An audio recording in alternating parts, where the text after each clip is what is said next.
What's up, Effortless investors, and welcome back to the channel. If you've ever wondered, what can I invest in today, forget about, and come back in 20 or 30 years richer, this video is for you. Now, I'm not a financial advisor, just a simple 9-to-5 guy with a realistic investing portfolio that I contribute to effortlessly. But in today's video, I'll be sharing 6 ETFs every UK investor should know about if you want to grow wealth steadily, earn some dividends along the way, and maybe even sleep better at night knowing your money is working for you. But that's enough of my rambling. Let's get into it. Those familiar with the channel will probably know what fund I'm going to speak about first. I'm starting with a classic, the Vanguard FTSE All World ETF, ticker symbol VWRP or VWRL, depending on whether or not you like your dividends to accumulate back into the fund or be paid out to you. This is basically the everything, everywhere, all at once of investing.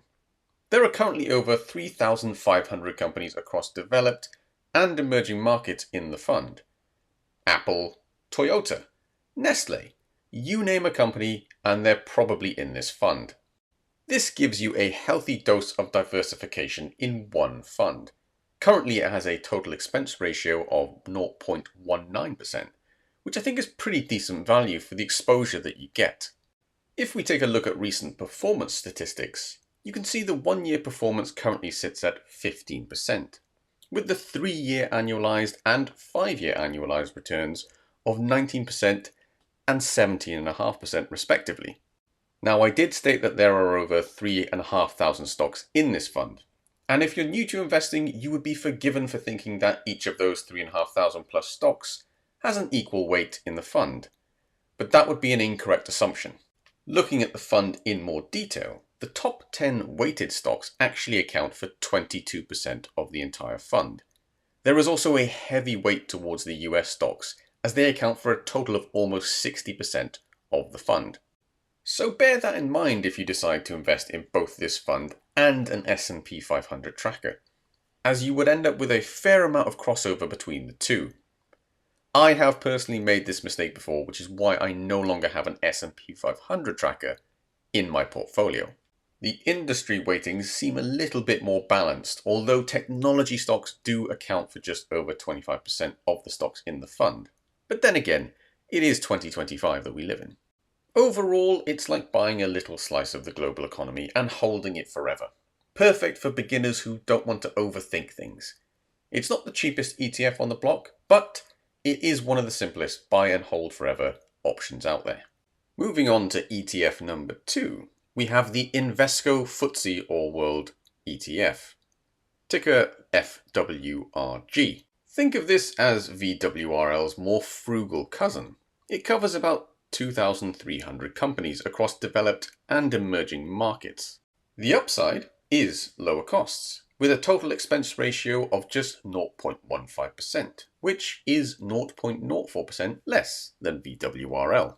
It's an accumulating fund, which means any dividends received from any of the assets in the fund will be automatically reinvested for you by the fund manager, which is Invesco. Its current 1-year return is sitting at about 18%, with a total fund return since inception of 49%. This may seem low in comparison with VWRL, but that is only due to FWRG only being started in July of 2023. You're also getting the same strong exposure to the US market at a 60% weighting of the fund, and the same top 10 companies as well, also holding around 23% weighting in the fund. It also has a near identical weighting across the industries to VWRL. So on the surface, you're getting a very similar investment to VWRL, but at 0.04% cheaper. So if you're looking for an all-world tracker with cost as a primary concern, it may be worth checking out FWRG. Now, we can't talk about long-term investing without mentioning the S&P 500. It's the index that comes up most readily for new investors, and it's quite hard to ignore. For UK investors, you'll find this through ETFs like VUSA or CSP1. These give you exposure to 500 of America's largest companies: Microsoft, Amazon, Coca-Cola, basically the Avengers of capitalism. Over the past century, the S&P 500 has returned around 10% per year on average. Of course, past performance isn't guaranteed, but it's hard to argue against one of the most powerful engines of wealth creation ever. Most S&P 500 trackers will have the same weighting in regards to the top 10 companies in the fund, as well as their industrial weighting. Most S&P 500 trackers I found all had a total expense ratio of around 0.07%. Your choice is likely going to come down to whether or not you want a distributing fund, which is one that pays a dividend out to you, usually every 3 months, or an accumulating fund, one that automatically reinvests the dividends for you. Let's turn things up a notch though with this next fund, EQQQ, which tracks the Nasdaq 100. This is the aggressive, tech-heavy growth ETF. Think Apple, Nvidia, Tesla, Google, basically all the companies that dominate your newsfeed and your bank account. The ride can be bumpy, tech stocks soar high but also fall hard. But over the long run, this is where a lot of innovation-driven growth has come from. So if you're the type of investor that's willing to bet big and dispense with conservative diversification, this might be the fund for you. But before you invest, here's a few key details. First off, it's got a total expense ratio of 0.30%, which is higher than the other funds we've discussed so far. I touched on diversification at the start, and that's because this fund only has 101 assets in it. So you're really banking on the market leaders in the tech industry continuing to grow. Its strength lies in its performance. It has a 1-year return of 23%, a 3-year average return of 34%, and a 5-year average return of 24%.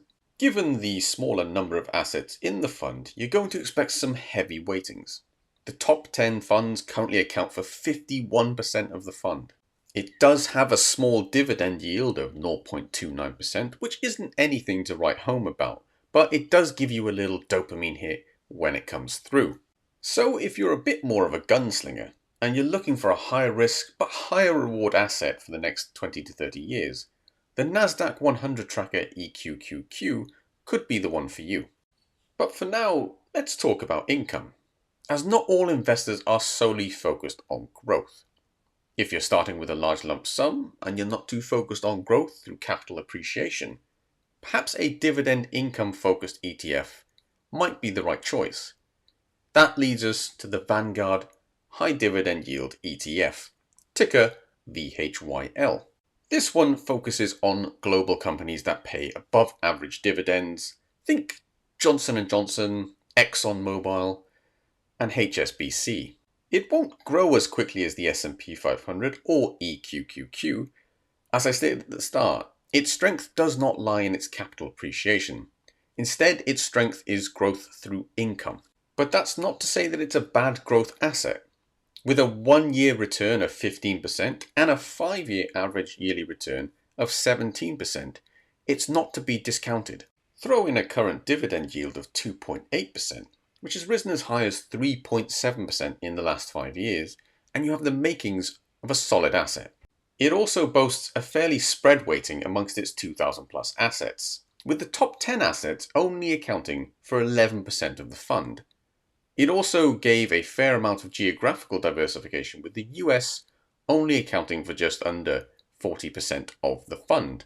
It's perfect for those who like seeing income land in their account every quarter, even if it's just a few pounds at first.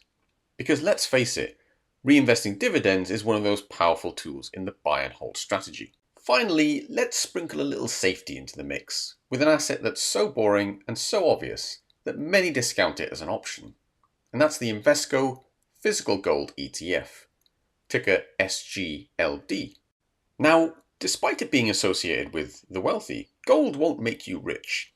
It doesn't pay dividends, it doesn't innovate, it doesn't create iPhones or Mars missions, but what it does do is hold value when everything else is falling apart. Now, I would take these figures with a pinch of salt, as the price has risen sharply in the last 3 months.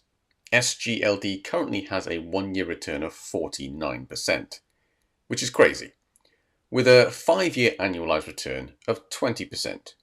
Even if we were to remove the last 3 months from that 5-year metric, it still has a solid annualized return of 14.2%. Who wouldn't take that? All this fund does is track the spot price of gold in US dollars. That's it. Will this performance continue? Gold is still an asset that gets associated with wealth, and as its availability declines, it's only going to become more finite and desirable. So think of this fund as the umbrella in your investing wardrobe. You hope you won't need it, but when it rains, you'll be glad it's there. So there you have it. 6 ETFs that could serve as the backbone of a portfolio you can buy today, hold forever, and let time do the heavy lifting.